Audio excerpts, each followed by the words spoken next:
Hello.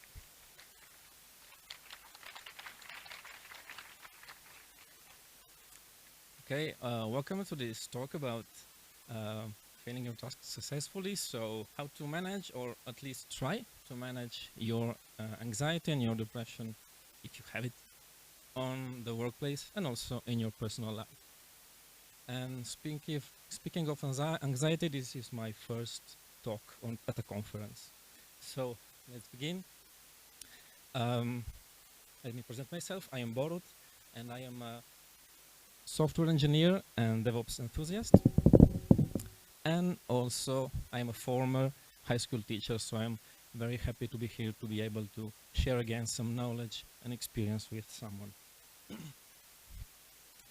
I'm also a former depressed guy, as you can imagine, and you know, maybe it may come back, you may never know, so the question mark. And I will start first with a disclaimer. So please, I wrote this with the help of my former therapist who helped me, but if you think that you may need some help or that you may have some symptoms that you will see later, please, this is no medical advice, so seek for professional help. Remember that you will always find help for you and that you are not alone. And regarding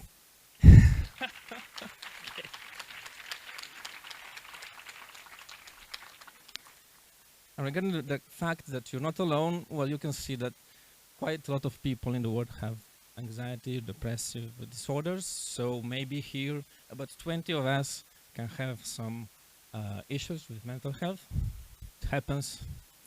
So let's start with the symptoms. So how can you recognize that you have something that's not working very well inside of you? First, the anxiety symptoms. And the very first symptom, the one that it's the more typical maybe, it's this sense of impending danger, panic, or doom. And it's followed by this sensation that you're restless. And you may have some physical symptoms, which means heart palpitations, like now I have them myself, trembling, sweating, abdominal pain. You feel the anxiety in your body. And so you may also have trouble concentrating and trouble sleeping. Now for depression, really the first, most important, most dangerous and typical symptom is that of this thoughts of self-harm, dying, or suicide, which are not very nice, but it happens and they are manageable. And so you may imagine that you can also think that your life is pointless. You may feel hopeless. You may feel some excessive guilt about something that you did or happened in the past, or you may feel a very low self-worth about yourself. But again, these are just intrusive thoughts of depression. You may have anxiety, so depression with anxiety and its symptoms, and this feeling of emptiness. So everything is gray, is flat. The things that you love don't give you anymore some nice sensations, nice emotions. And so you may feel lack of motivation, self-isolation, a lot of symptoms, changes in weight. You may eat less, or as I did, eat too much, and a very, very low level of energy in yourself. So these are the symptoms, but what can cause these symptoms, and so anxiety and or depression? Now, a very physical symptom is cluster headache. So, for example, if you suffer from cluster headache, you may have depression as a consequence. So if you cure your cluster headache, you may get rid of depression. So this is easy. You may have some childhood trauma. It may depend on your personality. So maybe you're a nostalgic person, and this in the long run can help for arisal of depression. And repressing anger is also a very big cause. So if you're a calm guy, too calm that you don't express your anger and your needs, and you repress everything, you may you may find after years and years that this anger that's accumulating in yourself in the end may cause depression, implodes in yourself and causes depression. And also you have external triggering causes like life changes, a new job, losing a job, or maybe a grief. And these causes lead to a serotonin imbalance in your brain. So in the end, depression is just a chemical imbalance in your body. So nothing to be ashamed of if you feel this shame in you. And this in the end can lead to depression. Now, my experience, so maybe you can find some parallelism, I don't know, maybe it can help you. I had some big changes, external changes in my life, so a new challenging job. It was a very stressful period. And I have some other personal life events that triggered my depression. It wasn't sudden, it started slowly with anxiety, intrusive thoughts. I felt guilty about having these intrusive thoughts like, you have a good life, a good job, why do you feel like that? It's not okay, it's not right. And then slowly other symptoms started piling up. Now I really didn't understand what was happening to me until by chance I found out on Wikipedia the depression symptoms. And I said, oh, I have this, I have this, I have this, so maybe I'm depressed. And this was in fact a great moment because finally I understood what was happening to me, into myself, and I could react, do something to get better. So what can you do? Two main things helped me. The first things were the meds. Sorry. And in fact, I was really scared by the meds. I had a lot of prejudice. I thought, oh my God, I will be in a corner of the room, drooling, not understanding what's happening around me. But in fact, they are just normal meds. So they have some mild side effects. The first week or two of consumption, then not anymore. And then in a couple of weeks, your depression goes away. So they are very helpful in the acute phase of depression to get rid of all these symptoms, but they are not enough. You need also to go to therapy. So these two things help me. Therapy is useful to identify in your life path where you did deviate and choose the wrong path, and then which led to you to be depressed. So identifying this moment is very important in finding in healing. Now, before talking really about anxiety and depression, a step back and let's talk about stress. So we have challenging jobs, stressful jobs. We have new product to release, new features to implement, and we have very stressful periods. And even if we're not anxious or depressed, it's nice to manage this manage the stress, like I'm not able to do it in this moment. And so you can do some exercises. The fact is, if your body is not relaxed, you won't be relaxed. So you need to do some exercises that will relax your body, and so you will be able to relax. When you can do these exercises, whenever you want, at the beginning or at the end of the day, or also before, after, or during some stressful task at work, in your life, in your personal life, and so on. Now, there are a lot of exercises And I wanted to teach you one exercise today, but I don't have time, so you can research them. Just a quick list. You can try to selectively relax all your muscles. So focus on your neck, relax it. Focus on your shoulders, relax them, and so on. You can do body scans, which is focusing your attention on various parts of your body and focus on the sensation between your skin and your clothes, your chair, your bed, the floor. And this helps you because our mind is really good, our brain is really good at thinking and at feeling. But it's not good at doing these two things at the same time. So if you focus on feeling, you won't think. And this will give you some relief from stressful, anxious, or depressive thoughts. You can try breathing exercises. And also, if it works for you, some convincing phrases. I will do it. I will manage my stress levels. I will be okay during the day. Just choose the ones that work best for you, and there's no point in doing things that you don't like.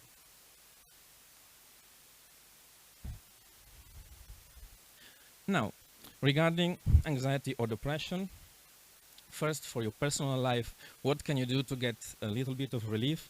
Now, the first thing absolutely is reach out for help. So find a therapist and try another one if you don't get along with her or him. So maybe you need someone that's more rational or more empathetic or more scientific. Just find someone who's okay for you. Get a routine so you keep your mind occupied with a little bit of order in your day. And try to counteract your depression sensations and symptoms. So even if you don't like them anymore, continue doing your hobbies, continue seeing your friends, don't sleep too much, even if it's hard to wake up when you see no point in waking up, but this, if you sleep, you will get worse. So if you sleep too much, you will get worse. So get out of bed, activate yourself, move your body, exercise, go outside, go to do a walk, go with a bike. And obviously, I know that it's hard, but don't use drugs and alcohol. If you do it, you will have another problem to manage later on. So the meds and therapy are the right path. You can try meditation. It's very, very effective. It helps you relax and just accept the facts of your life. You can also try to connect it with spirituality and religion if you are that kind of person. And talk with friends. This is very helpful, but please don't overwhelm them. Don't talk too much. So sorry, friends, for overwhelming you in the past. And obviously accept the past.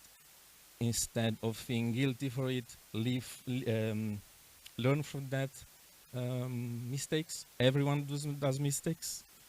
Listen to your body. So if someone asks you, can you do this for me? And you feel your body feeling tense, your gut wrenching, it means that if you'll do that thing, you will probably feel worse. So don't do it. Just say, I'm sorry, I can't.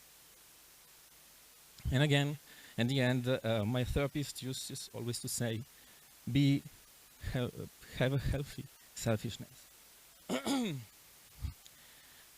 So first focus on being okay, on healing, on your well-being, and then you will think about the rest. The rest in this moment is not important. And now the central part of this talk, so how to manage anxiety and depression on the workplace. Again, also on the workplace, it's nice to find some friends, talk with them. Again, don't overwhelm them. Alternate tasks that you like and dislike, so don't pile up at the end of the month the things that you dislike. They will skyrocket your stress levels. And don't expect too much from yourself. So do one task at once. Try to say no and do less. You can say, I'm sorry, I'm already at full capacity. I'm sorry, I don't feel very well. Don't be specific, there's no need to be specific. And remember that money and prestige, especially in this moment, are a trap. So you want that raise, you want that promotion, you will get them in a second moment. Now you need to heal. Some companies, the bigger ones, can have some help services. So ask your HR or check your company portal. And regarding if you want to talk with your manager regarding your mental health problems, it depends. Everyone is open-minded until they are not open-minded anymore. So try to understand your manager if he's okay or not about that. You can be judged negatively, so you should see this by yourself. And yeah, if you think that you could be managed negatively in the workplace for this, maybe your workplace is a little bit toxic, and maybe you should think about finding another one. Now, panic and anxiety attacks, they are overwhelming moments in an overwhelming period of your life. You need to lower your stress levels quickly. So if you are, for example, on the workplace, find maybe a bathroom, lock yourself in, sit there 10 minutes in the dark, do the exercises that I was talking before, and maybe if you're using some apps for meditation, to learn to meditate, they also have usually some calming audio files to be able to manage an attack. And in the end, some final thoughts. I won't stress enough about asking for professional help if you feel some of these symptoms, especially the self-harm ones. Remember that you shouldn't feel guilty. It's not your fault. It's just a malfunction. It's a chemical imbalance in your body. So accept this fact. And even if you accept it, but remember that you should use it as a motivation. So yeah, it's not okay that I feel like that. I have a good life, a good job. I have a good friends.